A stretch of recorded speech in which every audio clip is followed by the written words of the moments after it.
Le Royal Rumble 2015 a eu lieu le 25 janvier 2015, comme le nom l'indique, au Wells Fargo Center à Philadelphie, en Pennsylvanie. Mais est-ce qu'il était si bien que ça? Et on commence d'emblée avec le paquet promotionnel de l'événement.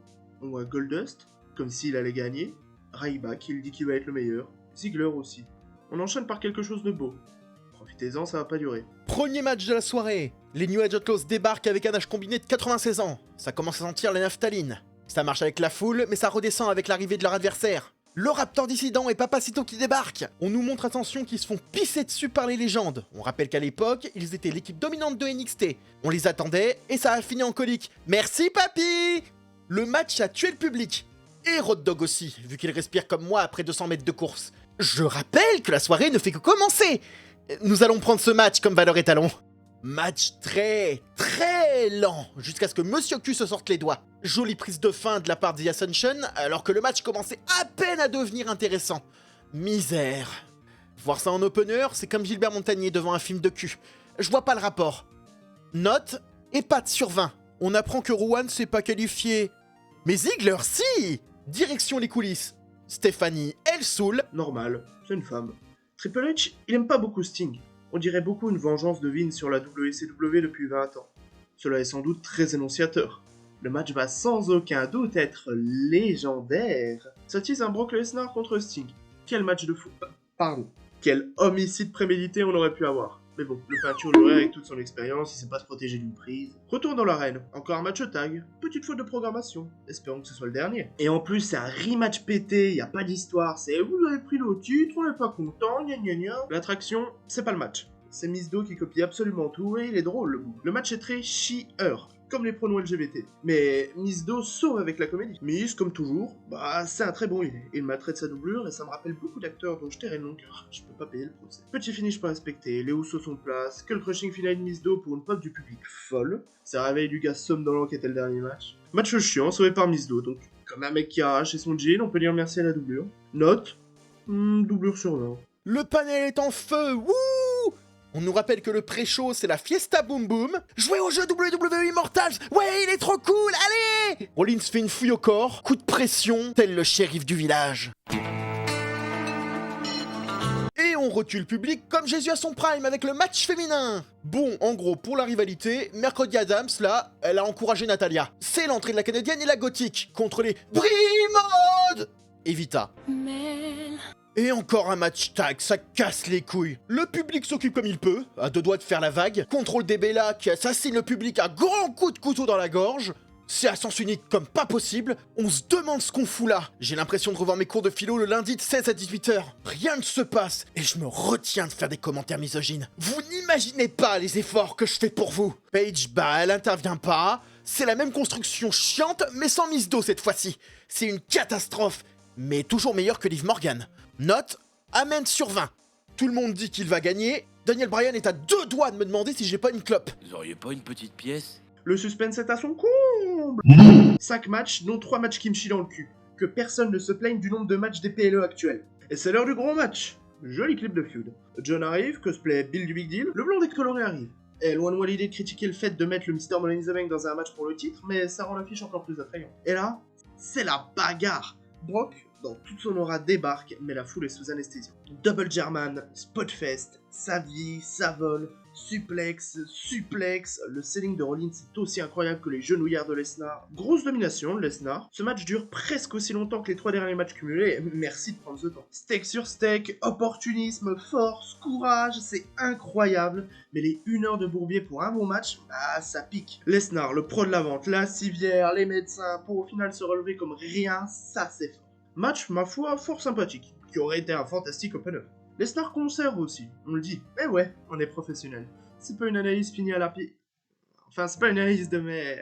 Enfin, on est pro, quoi. Note, code sur 20. Wouh, c'est WrestleMania. Clip de feud pour le Rumble, mais on veut juste en finir. Numéro 1, le Miz. C'est le thème de Michael Keaton. Ouais, le retour de son match tag. Numéro 2, Ice Spice.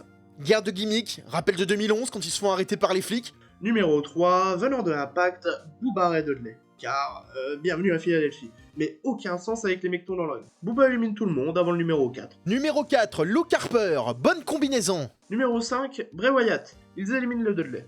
Numéro 6, le fils à papa. Ah bah non, le fusil de Tchekhov, Rowan débarque. Poste-flingue Harper, tu vas te faire du mal. Wyatt élimine les deux. Le gourmand du monde va se retrouver face à une créature tout aussi terrifiante. Numéro 7, The Under. Ah non, le Boogeyman.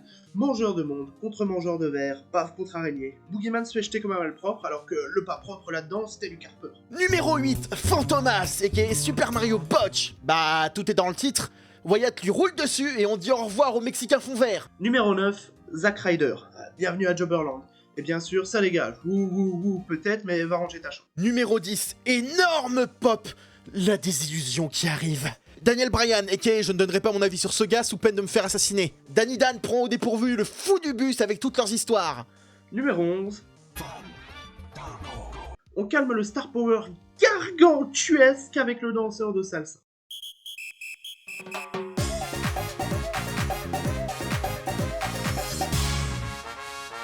Numéro 12, Tyson Kidd. Des stars partout. J'attends Tyson contre les snars. Mais bon, le mec gagne déjà pas contre sa nuque, il va pas gagner un Rumble. Numéro 13, Stardust. Il est venu finir son histoire. Ça tue à petit feu le public comme si c'était Jean-Marie Le Pen. Kidd éliminé dans la différence car, quand même, les vrais stars sont partis en deux. Numéro 14, Daniel Damien Peter débarque. C'est sympa de le revoir, avec Stardust en plus. On connaît leur histoire maintenant. Fandango est présent dans le match, c'est surprenant. Numéro 15, Roussev. Aucune blague russe aujourd'hui, je veux pas avoir de missile nucléaire chez moi. Le champion US est très dominant et tabasse tout le monde. Ça élimine Fandango et Didier Dorian-Pipou. Un peu plus de star power. Et là, c'est la décadence. ils éliminent Brian. Sous la huée totale. Les gens vont saccager le Rumble maintenant. Pour avec Gab, il s'est viandé. Numéro 16, vous reprendrez bien un peu de Star Power. Goldust. Double or Nothing n'a rien inventé. Numéro 17, Kofi Kingston. Il a fait son spot, c'est cool, les gens n'aiment pas car ils ont viré Monsieur Ours Polaire. Rien ne se passe, c'est affolant. Ce Rumble aspire mon énergie vitale. Numéro 18, le Club Med, Adam Rose. Youhou, c'est la fête. Adam Rose contre Brock Lesnar. Spot de Kofi, Adam Rose se fait sortir par Rousseff. Il ira décalcatane plus loin. Kofi est éliminé sans aucune forme de respect. Numéro 19, Roman Reigns, avec son petit Tron version intro Minecraft. Les US font grandes, et les gens ne sont pas au bout de leur peine. Roman élimine les frères jumeaux, nés sous le signe des jumelles. Le Star Power se reconstruit dans le ring doucement. Numéro 20, Biggie. Mais à peine arrivé, il est déjà dans la sauce. Rousseff l'attaque, c'est tout. Abyssal est le niveau d'ennui. Numéro 21, Miz Do, qui réveille les fans, mais pour une encore plus grande déception car le Miz reprend son spot. Mais en fait non, les gens sont zinzin. Mais Rousseff les fait revenir à la réalité pour une haine plus grande et un ennui certain car absolument rien ne se passe. Numéro 22, Jack Swagger. Youhou, je veux voir un maximum de mains en l'air. Mais à peine arrivé, Swagger est attaqué plus vite que quand il partage son avis politique. Numéro 23, gros monsieur Ryback. Vincent Lagaffe sous stéroïde arrive, prêt à un match face à Lesnar et il domine tout le monde. La hate Roman est titanesque, tout le monde pop quand on l'attaque, le match se remplit de steak. Même le public en a marre, écoutez.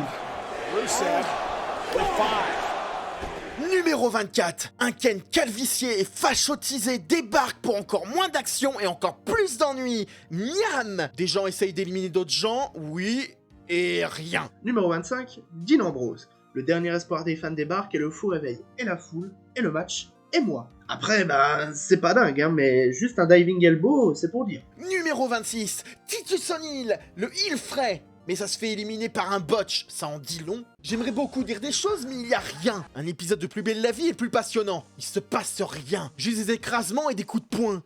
Numéro 27, Wade Barrett. Un peu plus de charisme et de star power.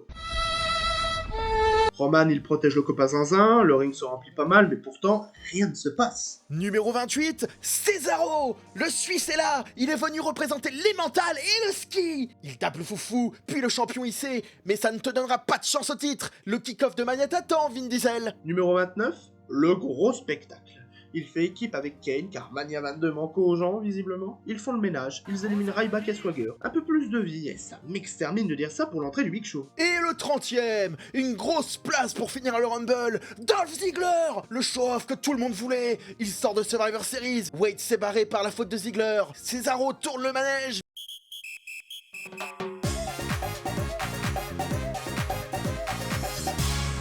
Mais là, Dolph fait chaud et l'élimine. Cesaro est rentré chez lui très vite. Une castagne et au lit. Plus que des éliminations maintenant. Courage, le calvaire est bientôt fini.